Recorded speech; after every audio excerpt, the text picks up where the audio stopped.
Hello, everybody. It must be Friday at high noon because it's time for the Bass Chaplain Fishing Podcast. We are so delighted that you've joined us today. Hey, listen, if you've never subscribed to our YouTube channel, really helps us out. Just hit that subscribe button. You may want to hit the little bell. That gives you all the notifications that we get. Let me tell you, jig fishing is probably the most prolific technique in all of bass fishing. And today, Gayle, Julian from Jewel Baits are going to tell us how to do that. I hear that there's nobody better. And so tune in. You're going to hear a great success story, but you're also going to hear some great tips and things about great faith that we have right here on the Bass Chaplain Fishing Podcast, where faith and fishing hook up.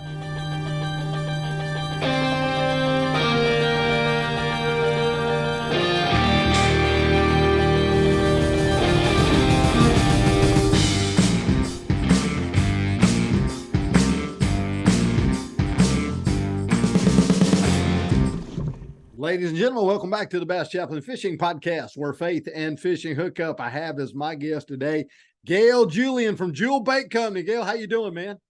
Chris, I'm doing great, buddy. I appreciate you having me on. It's an honor. Man, it's my pleasure. I know we had a little bit of trouble getting on here tonight, but man, we made it, and I'm so excited to have you on. And let me tell you, you have been built up to me for so long by so many guys. And it is just a great pleasure, and I can't wait. I'm going to learn a lot tonight, so that's going to be a really super deal. Tell us about Jewel Bait Company. Tell us how you got started, what you guys do, and just give us the whole story. All right. Well, boy, that's a lot.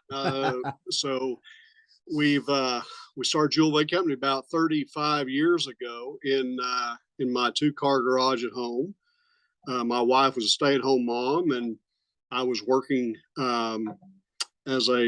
we work for a company that manufactured medical devices. So I was working there, and at night and on weekends, I would build fishing tackle, and my wife would do that during the day. And my kids actually learned how to count by counting out spinnerbait blades and swivels and hooks and things like that. So, but that was the start. It's really hard to kind of pile all 35 years into a short episode, but started that. I was working full time. Like I said, my wife was a stay-at-home mom. Married to that young lady for 43 years, and wow, and we've done this together all this time, and I was working full time, had all the benefits that a good corporate job will allow, insurance and all those things. And I quit that because Jewel was getting to a point where I had to make a decision. I either had to do it or I had to abandon it. Working nights and weekends and all that was, it was getting, it was a lot of work. So I made the decision to quit a full-time job to take a leap of faith and give it a try.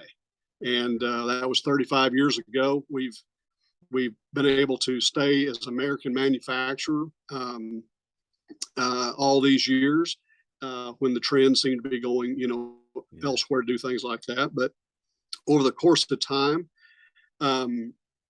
we became an OEM manufacturer as well. So, wow. In addition to Jewel Bait Company, we manufacture a lot of things that are kind of household names in the fishing world. And a few of those I'll mention. We've built all the War Eagle spinnerbaits that have ever been built, War Eagle spoons, do the Mustang grip pin hooks and Biffle hardheads and John Cruz mini flips, Iaconelli mini flips, and some of those things. So we have an OEM side of our business along with the Jewel side of our business. And so, like I say, we still do all those things right here we now have a factory in north central Arkansas, a little community called Mountain Home, Arkansas, which is literally 200 yards to my north is Triton boats and 200 yards to my south is Bass Cat boats. Wow. Ranger's 15 minutes to the west, as is Vexus. So we're right here where they say there must be a fiberglass mine here somewhere in this area, because that's where all the boats are built at. So that's that. We've We primarily specialize in jigs, spinnerbait, soft plastics for the jewel side of things. I don't know.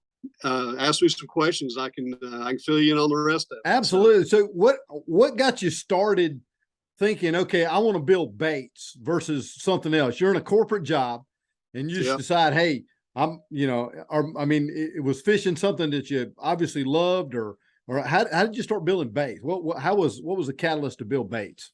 Well, if you've got a few minutes, I'll fill you in on, I'll give you the abbreviated I do. version. I'm right here.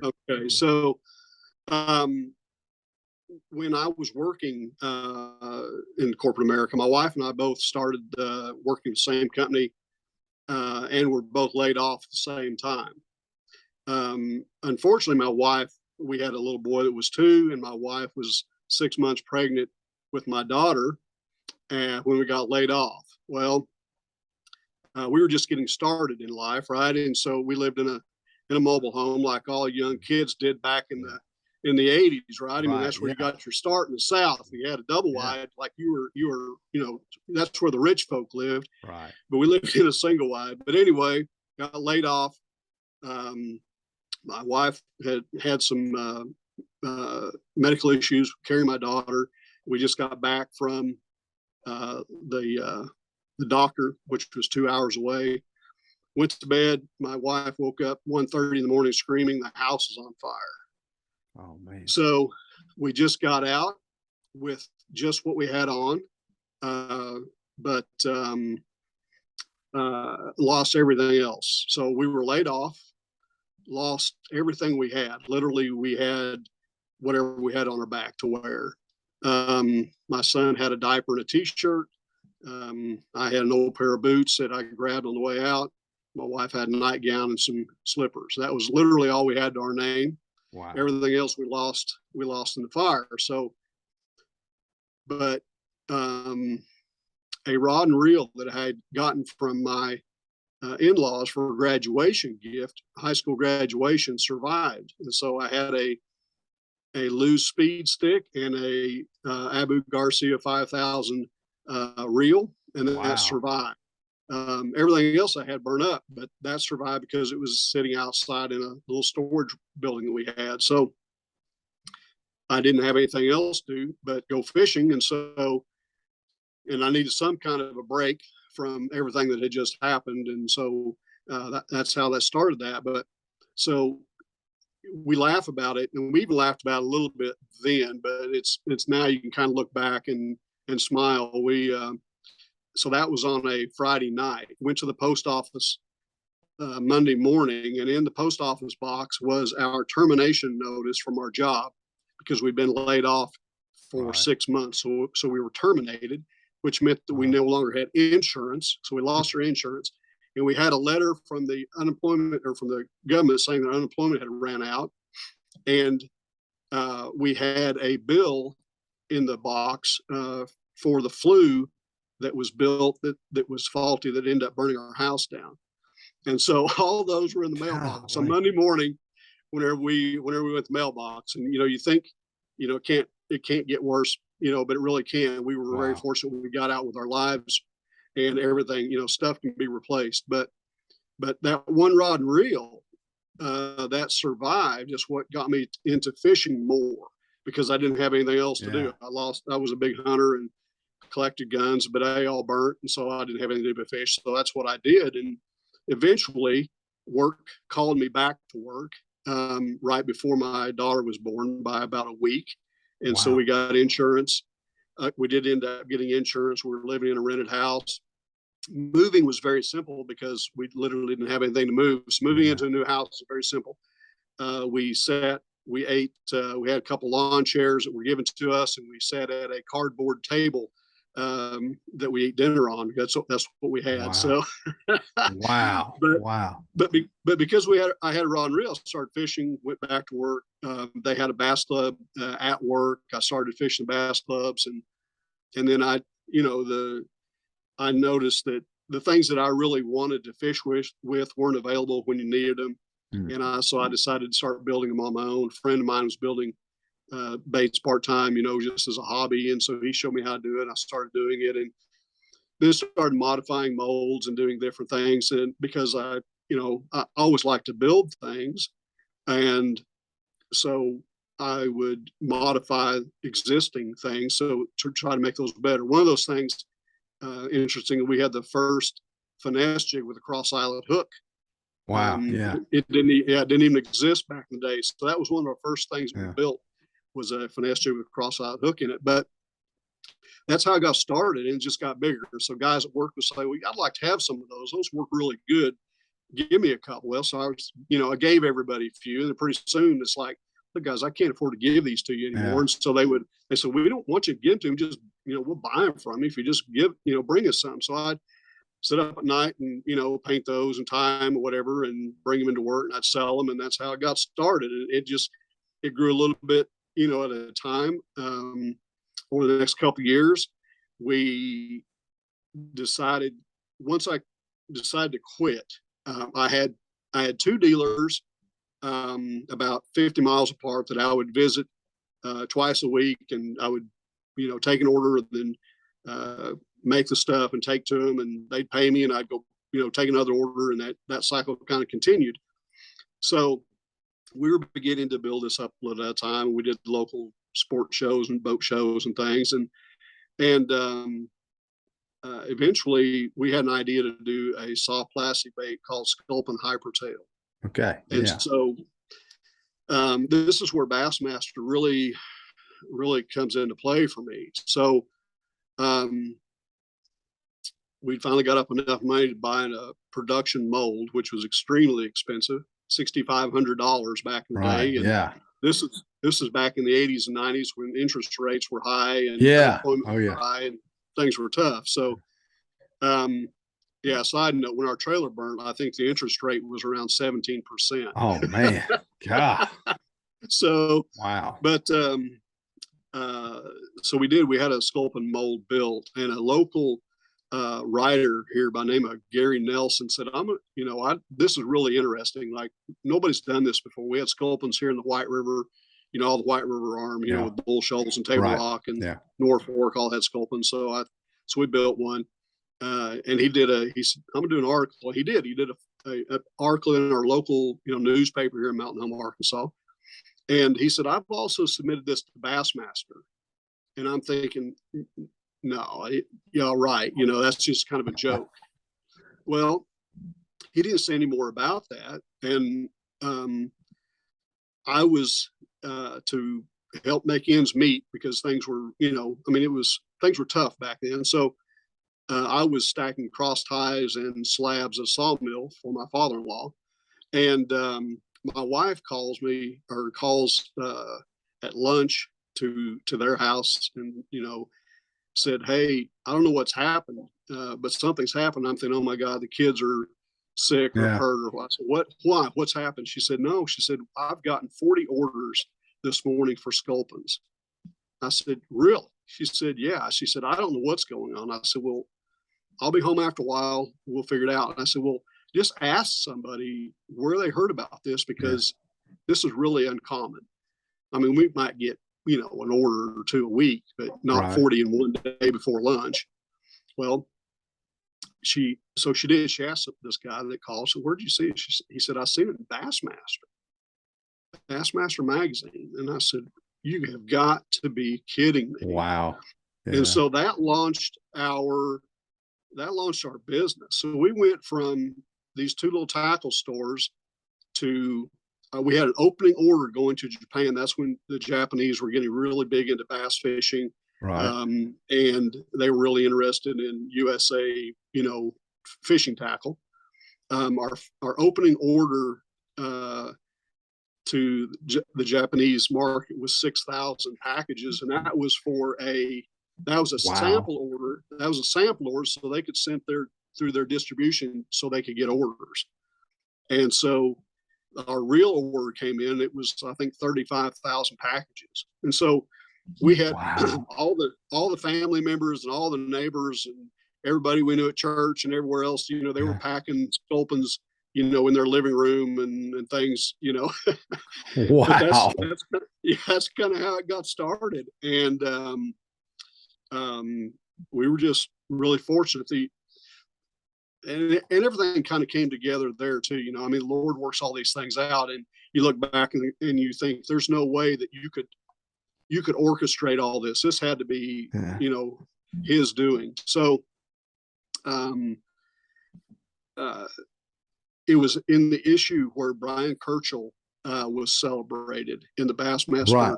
I remember. November Bassmaster of 1994. Yeah, 94. And I was just going to say that. Yep. Yeah, that's when it was. And so they had done a 4 or 5 page spread in Bassmaster on our Jewel Sculpin Hypertail. Wow. And so that's really what started things. And then we thought, my wife had gotten a call from somebody and thought it was a joke. You know, that was the Japanese call, right? She thought it was just one of my buddies playing a joke, you know. And so when I got home, I made the call. It was on the West Coast, and so I made that call, and it was legit. And they said, "Yeah." I said, "We'll send you payment in advance. We just want to. We have had the highest request for that bait of any that we'd ever had, and we would really like to do business with you." And I said, "Well, that's a no-brainer. You know, we can do that for sure." Wow. So then subsequent articles came out in Cabela's, and you know, Steve Quinn did. And not Cabela's, but in Fisherman. So Steve Quinn did that.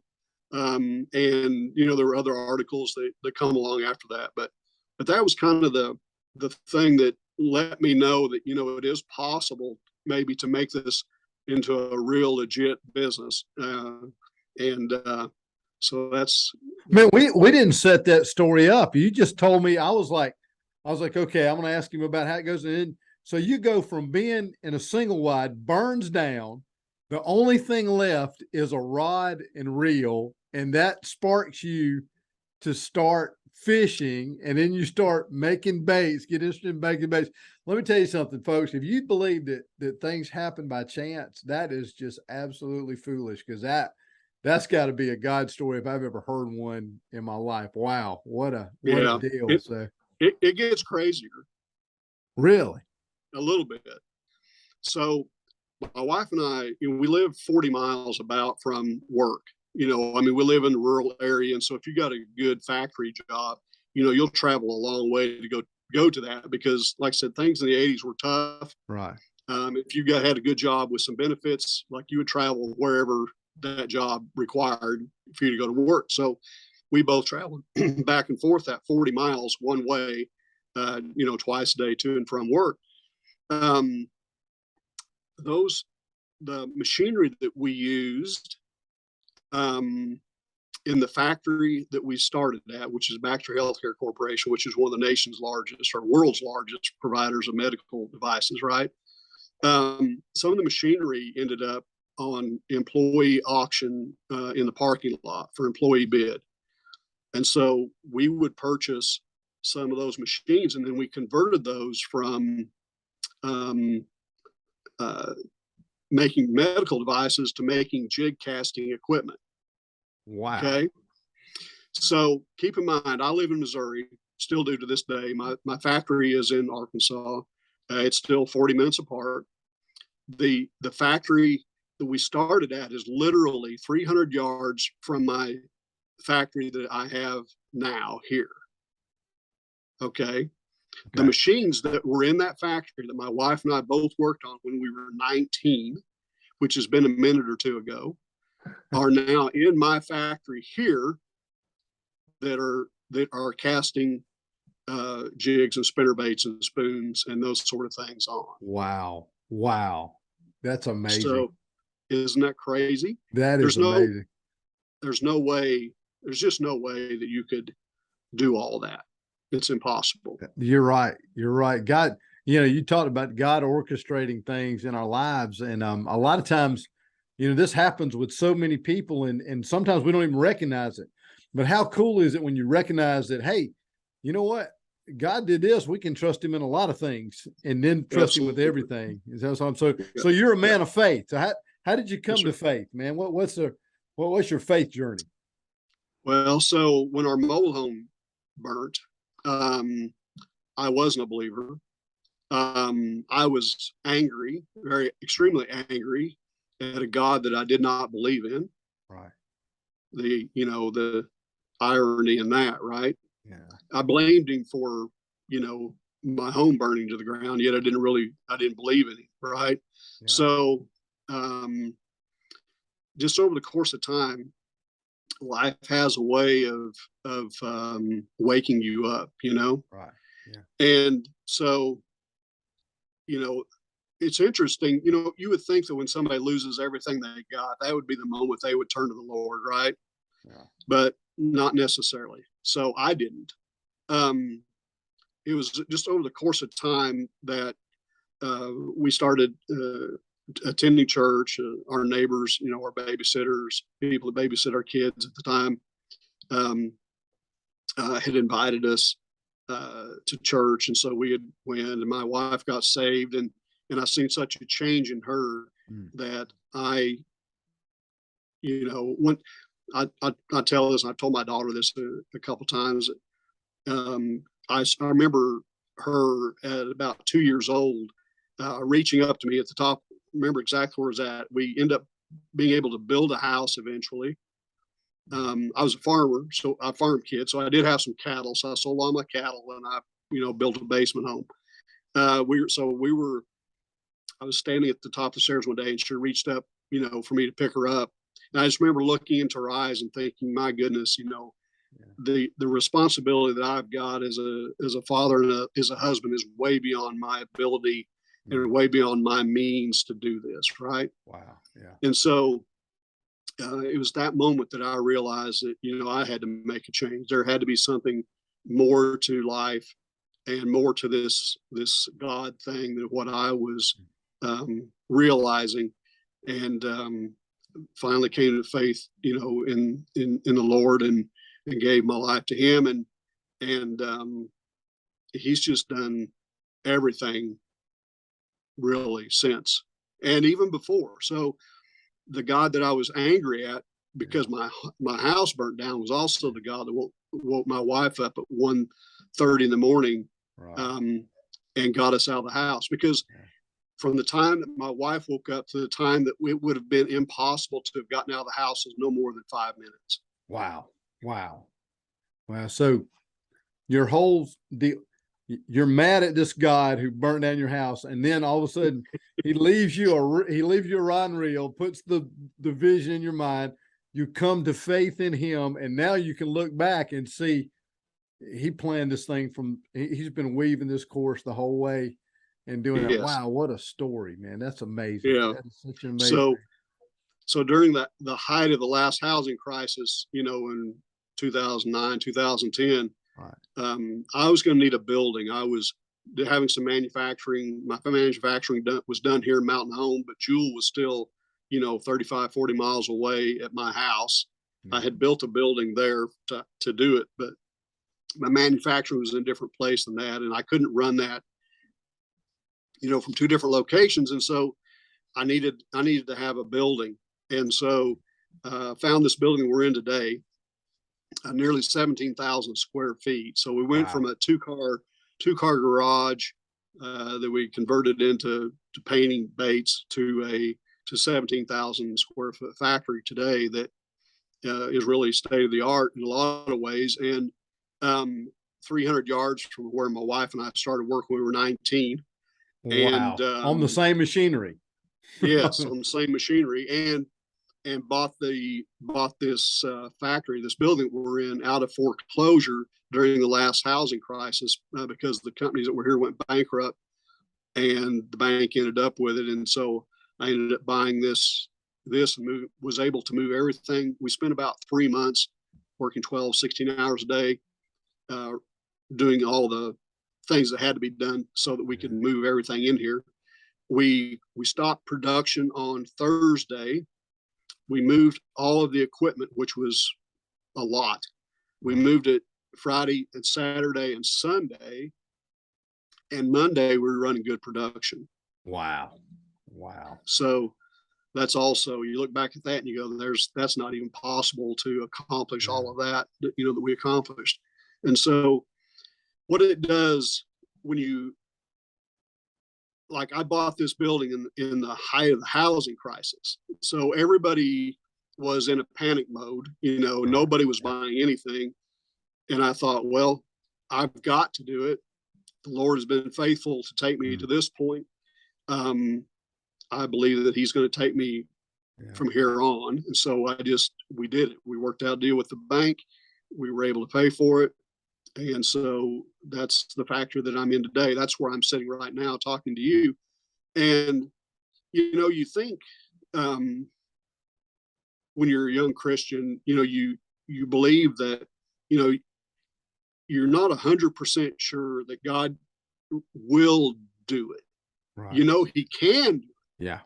But you wonder if he will do it. Right. Yeah. And so what I've learned through all these years is that he's more willing and ready and capable and wanting to more than I am. And so he, you know, it's a trust thing. You know, we have faith, but you don't have to have much faith, but you do have to have some trust, right? Right. It says you have faith the size of a grain of mustard seed. Little faith, got to trust. Faith. You have a big God, and he's worthy of our trust. Right. And so you have to believe that he not only can, but he will. That's a good word today, man. Wow. That is awesome. I tell you what, it's amazing how, you know, your faith begins to build. You know, your faith, okay, you're faithful here, and then you move here, and then you move here. And then all of a sudden you got a, you know, big, tremendous faith, you know, built, and God does amazing things. And so what a testimony, man. That's awesome. That's a great deal. Well, let's talk about Jigs for a minute. Let's talk about Jigs. Right. So Jay Kumar told me I would be stupid if I didn't ask you about Jigs. So, well, listen, I grew up on Santee Cooper down in South Carolina, and we didn't throw jigs much in the early days. We threw like a big worm, and so I was kind of late to the jig game. And so tell us a little bit about, you know, different types of jigs. What's your how'd you get to be a jig specialist? How did that happen? So, well, like, so we were the first company built to put a cross silent hook in a finesse jig. Right. Okay. I had teamed up some guys, Jim and Troy Akins. Jim Akins just passed away this last week or a week ago. And, you know, the Akins jig was a phenomenon. Yeah. And so that was one that we were manufacturing and building. So we only, well, I don't know. I looked at things maybe a little differently. I always felt like function was the most important thing. And so we really just build tools. And so any angler needs the right kind of tools to do the job. And so, you know, we live here in the Ozarks. It's high mountain reservoirs. It's rock banks. And so there's plenty of things to hang up in. Right. And so we build jigs that will come through, you know, that type of cover. There's a lot that goes into that, you know, angles and balance and the correct hook and all those things. And so we have custom hooks built, you know, they're proprietary to Jewel, because it's impossible to build a good tool without the right components. And stock hooks are just that. They work okay for a lot of things, but not great for anything. And so we build custom hooks that have the right bends, because we know the jigs that we want to build and how we want to build them. And so we actually design the hook and have the hook companies build that for us according to our specs, so that we can cast the lead around the way we want to, so we can get the design, the angles, the bend, the balance perfectly, so that it gives the angler the best tool for the job. Because as a manufacturer and a brand, we really believe that the consumer deserves to have the best fishing experience possible. And so you need a good tool to do that. You know, we used to joke, you know, you can build a set of, you know, kitchen cabinets with a chainsaw and an axe and a big sledgehammer, you know, but you can probably do a better job if you had the right tools. Right. You know? Yeah. So it's that you have to have the right tools. And so we just looked at things a little differently. and decided that that was how we wanted to do this. When I put that cross eyelet hook in that first finesse jig, that 5/16 ounce mold cost me $350. Right. Okay. That was back in 1986 or 87. Right. Well, that was a lot of Yeah. money. Like that was 2 weeks Yeah. wages at a Right. good job back then. Yeah. So, but it was a precise mold built out of billet, aircraft grade billet, CNC machine. So everything was exact, repeatable, and accurate. And that's the way we do things today. We've got a Yeah. $100,000 milling center here. We use the latest in CAD CAM software, and everything we build is all with aircraft grade billet molds, so that everything is extremely accurate. And so, but that's really jigs. There's a lot of jigs on the market. There's a lot of finesse jigs on the market now, for sure. Yeah. But I'm proud to say we had the first one with the cross eyelet hook in it. And but that was important because, back in the day, here even on Bull Shoals, there were tournaments being won, guys, when this flipping thing first started. Right. Flipping a jig. Like, what was that? Yeah. Well, there wwas some local tournaments here, one doing that on Bassmaster. It was a Bassmaster event on Bull Shoals, one doing that. And so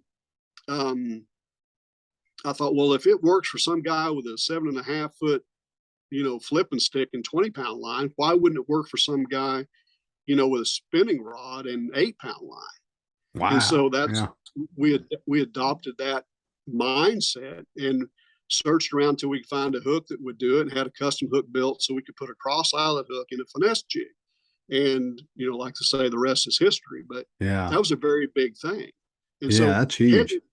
Head design is important because if you're coming through rocks, it needs to be a certain design. If you're coming through brush, the angle of the line tie and the angle of the head is all important.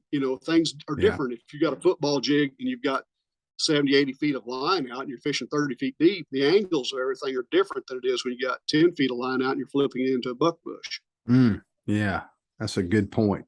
A lot of guys just go buy a jig and they just pull, they see Bassmaster and they go up and just, well, here's a brown jig, and they just tie it on and never think about all the different ways to fish it, or the different applications for it. And so it almost sounds like you guys are building F-16s over there, man. I'm telling you, that's wild. That's unbelievable. So what's your favorite way to fish a jig?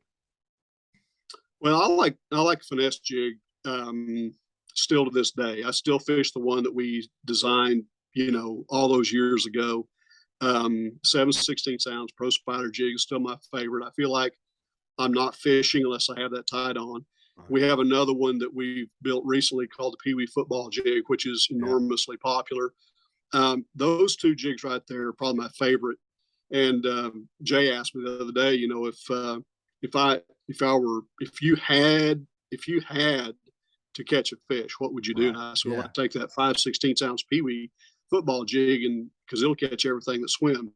Really? And are you dragging that jig, or what's your favorite technique to work that bait? It really just depends on the kind of structure that you've got. We have in this part of the country, we have a lot of ledge rock and channel swings and transition banks. So you can pull it off those from one ledge to the next, which is highly successful. We also have these big long run out points and gravel, so you can drag them. We've got boat docks you can throw up, pitch it up in the round brush and boat docks. And we've got all the core brush piles. There's just a lot of different ways, to do that. So my favorite thing to do is wintertime fishing a channel swing, sitting your boat in 35 feet of water, throwing it up right on the bank and fishing it all the way down the bottom. That's my favorite thing to do. Yeah, man, I tell you what, I'd love to spend a day just letting you teach me, the stuff about jigs, because I am very, very jig inept. I really am. We grew up, we grew up doing other things, but I love fishing the jig. Caught a lot of fish on the jig, but I still don't feel, real good about, jig fishing. And we all know that a jig will get you well in a hurry. and it It sure will. will. That's really awesome, man. This has been awesome. I really appreciate you coming on with us and sharing your story and sharing about faith. And so awesome that God is working not only in your life but in your company, and that's refreshing. An American-made company that God is working in, and man, we're excited about Jewel Bait Company. How do we get in touch with you? How do we get in touch with you? What's if everybody wants to get some jewel baits? What's the best way? Well, we sell all major retailers, so it's out there in just about any place you want to go. You can find our stuff, or you can go to jewelbait.com. And we have a full online store there as well, which came in really handy during COVID, whenever everybody was shut down. So it gave us an opportunity to still be able to service the angler. But also, if you're ever in this part of the country, a lot of guys come here to a Ranger or Vexus or Triton or Bass Cat boats, and we get people in here all the time. I don't know if you can see behind my back or not, but you can see a bunch of signatures on the wall. Yeah. Well, it goes all the walls in our lobby here are signatures of people who have taken tours here. We've got a lot of people who are really, industry, people here on the walls. Like we got Gary Yamamoto and John Cruz and all those guys here too. So, but stop in, I'll show you around. And, but if you're interested in our stuff, jewelbait.com. Man, that's awesome. I can't wait to get there. I hope I get to sign the wall. I do. I'm gonna sign right next to John Cruz over there. I like to get up there by John. So what a great guy. I love John Cruz and his family, and awesome people. But man, Gayle, I appreciate you taking the time to be on with us today, man. This has been awesome. It's been a great show, man. Really cool. Well, Chris, I appreciate the opportunity. You've got an open invitation, buddy. So come anytime, stay as long as you like. I'll show you around and you'll have a good time in this part of the country. That's going to be a deal right there. Ladies and gentlemen, I want to thank you for listening today. This is the Bass Chaplain Fishing Podcast, where faith and fishing hook up. We will see you next time.